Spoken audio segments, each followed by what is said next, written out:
இன்றைக்கி ஆஃப்டர்நூன் போல் வீடு பார்க்குற விஷயமா வெளியில் போயிருந்தேன்னா போயிட்டு வரும்போதே ஒரு 1 மணி ஆயிடுச்சு. அப்போ ஆஃப்டர்நூன் லஞ்சை ப்ரிப்பேர் பண்ணதும் லேட்டாக தான் பண்ணேன். அதனால தூங்குற கொஞ்சம் லேட் ஆகிடுச்சு. ஒரு மாதிரி டயர்டு, அந்த டயர்டு லேசினஸ்லேயே எல்லா ஒர்க்கும் பண்ணியாச்சு. கரெக்டாக நான் எல்லா வேலையும் பண்ணிகிட்டு இருக்கவே அந்த தம்பி வந்துட்டா. சரி இன்றைக்கி என்னன்னு தெரில, இன்றைக்கின்னு பார்த்து சீக்கிரமாக வேறு வந்துட்டா. சரி ஓகே அப்படியே எல்லா வேலையும் ஒரு கண்ணு பார்த்துட்டே செஞ்சிடலாம் அப்படின்னு சொல்லிட்டு ஸ்டார்ட் பண்ணியாச்சு.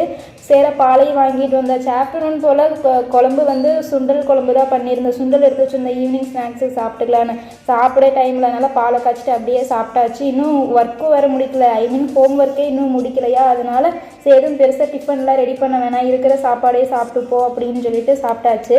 எழுத உட்கார்ந்ததுலேருந்து ஒரு 3-4 தடவை கரண்ட்டு போயிட்டு வந்திருக்கும். அதுக்கு ஒரேடியாக போயிருந்தா கூட தெரிஞ்சிருக்காது போல், எழுதாமல் எடுத்து வச்சுட்டு தூங்கியிருக்கலாம். வரும்னு பார்த்து கடைசியில் 10 மணி ஆயிடுச்சு. எல்லா வேலையும் முடிச்சுட்டு ஹோம் ஒர்க்கையும் முடிக்கிறதுக்கு தூங்குறதுக்கே 11 மணி ஆயிடுச்சு.